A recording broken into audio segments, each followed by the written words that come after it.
Welcome back. आपका फिर से स्वागत करता हूं आपके अपने चैनल विनीत ब्लॉग्स में।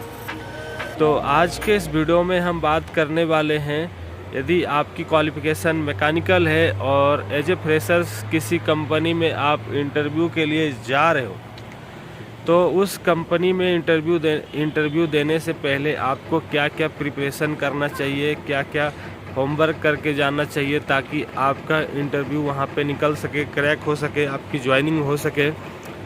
किसी भी कंपनी में इंटरव्यू देने से पहले सबसे पहले कंपनी के बारे में जानना ज़रूरी है कि कंपनी कैसी है, फैसिलिटी आपको क्या मिलने वाली है, कंपनी का बिजनेस क्या है।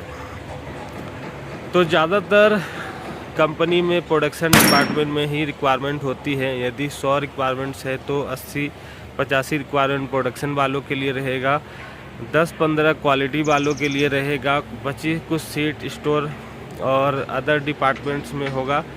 तो ज़्यादातर आपको प्रोडक्शन के बारे में स्टडी करके जाना है कि कंपनी प्रोडक्शन क्या करती है, कौन सी मशीन यूज करती है, क्वालिटी में कौन से इंस्ट्रूमेंट लगते हैं। और उसके बाद यदि आपका रिज्यूम किसी ऑनलाइन जॉब पोर्टल से शॉर्ट लिस्टेड हुआ है तो उसमें भी कुछ चालाकी आपको रखना है ताकि आप वहाँ पे भी सक्षम हो सके, इंटरव्यू के लिए आसानी से आप निकाल सकें। यदि आपके पास एक्सपीरियंस है तो आपको क्या करना है, जब भी किसी ऑनलाइन पोर्टल में आप अपने रिज्यूम डालें, जैसे naukri.com, लिंक्डइन वगैरह कोई भी ऑनलाइन जॉब्स पोर्टल्स है, तो वहाँ पे अच्छा सा रिज्यूम डालना है। यदि आपको समझ में नहीं आता कि रिज्यूम कैसे बनाएं, अच्छा अट्रैक्टिव रिज्यूम कैसे बनाएं, तो आप जिस फील्ड में काम करते हो वहाँ के किसी सीनियर से कंसल्ट करना है, उनसे अपनी सीवी लेनी है, उनकी सीवी और उनका सीवी कॉपी करना है। उतना ही कॉपी करना है जितना आपके लेवल तक हो, और वो सीवी अट्रैक्टिव बना करके आपको वहाँ पे डाल देना है, या फिर किसी कंसल्टेंसी से कंसल्ट करना है जॉब के लिए। तो जैसे ही आप किसी कंपनी के लिए शॉर्ट लिस्टेड होते हैं तो वो सीवी आपको लेके नहीं जाना है।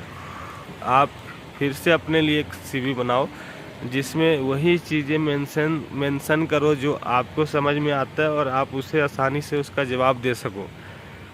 ताकि इंटरव्यू में क्या होता है, आपकी सीवी से भी, यदि आप फ्रेशर हो, यदि थोड़ा बहुत एक्सपीरियंस है, तो आपके सीवी से ही लोग क्वेश्चंस पूछने लगते।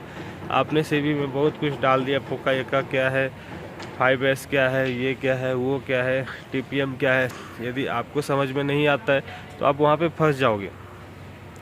तो कुछ चीज़ें तैयारी करके भी जाओ, कुछ समझ में नहीं आता है तो यूट्यूब गूगल से भी स्टडी करो तो अच्छा होगा। तो सपोज डैट आप नई सीवी बना करके इंटरव्यू सीट पे बैठ गए हो, तो इंटरव्यू जो लेने वाला होगा, ऑटोमोबाइल में क्या होता है, नॉर्मल इंटरव्यू होता है। यदि आप फ्रेशर हो, थोड़ा बहुत एक्सपीरियंस है, यदि एक्सपीरियंस बेस पे आपको इंटरव्यू लिया जा रहा है, तो सबसे पहले सवाल वो करेगा, आपके बारे में पूछेगा, चाहे इंग्लिश में पूछे, हिंदी में पूछे, मराठी में पूछे। यदि आप पुणे में हो, महाराष्ट्र में इंटरव्यू दे रहे हो, तो मराठी में पूछे।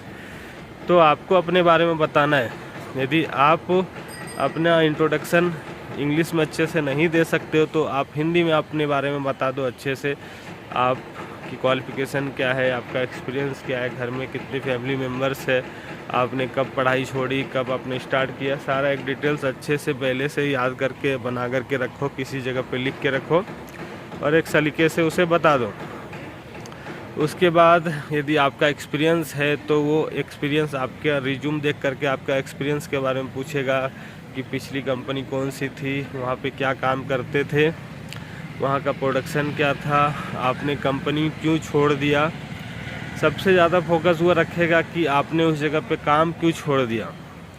तो बहुत लोगों को पता है कि पुणे में 1 साल ट्रेनिंग के बाद निकाल देते, लेकिन वो उसको समझ में नहीं आता है। आपसे वो रेगुलर वो पूछता रहेगा कि आपने क्यों छोड़ दिया। उसके दिमाग में ये रहेगा कि पैसे के लिए, या फिर आपने कंपनी में कुछ लफड़ा किया है, या फिर कंपनी में आपका परफॉर्मेंस अच्छा नहीं है इसलिए आपको कंपनी निकाल दी है। ये सब चीज़ें उसके दिमाग में रहती है। तो आपको क्लियर से बता देना कि 1 साल का पीरियड था, हम कंप्लीट हो गया, या फिर चाहे आपने पहले जॉब छोड़ दिया तो आप उसको अच्छे से क्लियर कर देना है। ये सारी चीज़ें पूछने के बाद आपसे अपने कंपनी के बारे में पूछेगा कि उसका प्रोडक्शन क्या है। जैसे कि CNC पे वर्क करती है तो CNC के बारे में पूछेगा, CNC पे कभी काम किए हो, CNC का फुल फॉर्म क्या होता है, G कोड क्या होता है, M कोड क्या होता है। उसमें उसके लगने वाले जो इंस्ट्रूमेंट होते हैं, वर्नियर क्लिपर के बारे में पूछेगा, माइक्रो उसका लिस्ट काउंट क्या होता है, माइक्रोमीटर के बारे में पूछेगा, उसका लिस्ट काउंट क्या होता है। यदि किसी कोई और कंपनी है तो वहाँ पे इंजन्स के बारे में पूछेगा कि 2 स्ट्रोक क्या होता है, 4 स्ट्रोक क्या होता है।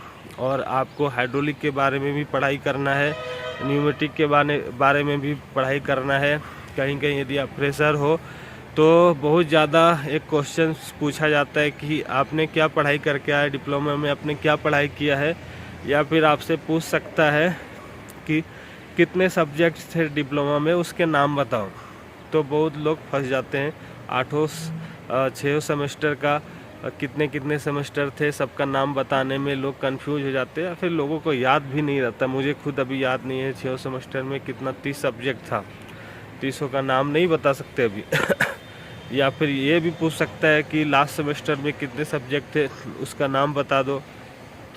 तो ये चीज़ें आपको ध्यान में रखनी है सेमेस्टर में कौन कौन सी सब्जेक्ट थी। तो फ्रेशर हो तो ये चीज़ बहुत जगह पूछ देता है कि सेमेस्टर में कितने सब्जेक्ट थे, उसके नाम बताओ। तो ये सारी चीज़ें हैं आपको इंटरव्यू में पूछे जाते हैं। जो नॉर्मली कंपनी होती है वहाँ पे ज़्यादा नहीं पूछता है, इंट्रोडक्शन पूछेगा, आपका काबिलियत देखेगा कि आप वहाँ पे काम कर सकते हो कि नहीं। थोड़ा बहुत प्रोडक्शन के बारे में क्वेश्चन पूछ देगा। आप नॉर्मल रहोगे तो आपका वहाँ पे सिलेक्शन हो जाएगा। थोड़ी अच्छी कंपनी होगी तो वहाँ पे ज़्यादा कुछ पूछता है, हाइड्रोलिक, न्यूमेटिक, आईसी, इंजन, ये वो सब आपसे पूछ देगा। सीएनसी वीएनसी जो भी प्रोडक्शन उस रिलेटिव सारे क्वेश्चन वो पूछने की कोशिश करेगा। अब वो देखता है कि लड़का काम करने वाला है, काम कर सकता है और उसको थोड़ा बहुत टेक्निकल नॉलेज है, ये सारी चीज़ें आपसे पूछेगा ही पूछेगा। तो बस आज के इस वीडियो में इतना ही। और एक जगह पे अभी कल के डेट में 27 तारीख को यहाँ पे रिक्वायरमेंट है चाकन में। कुछ देर के बाद मैं वो वीडियो बना के अभी अपलोड करूँगा।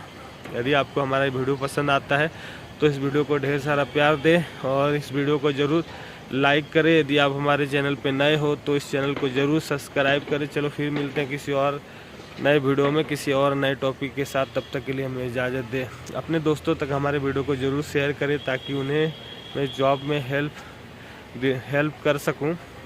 ठीक है।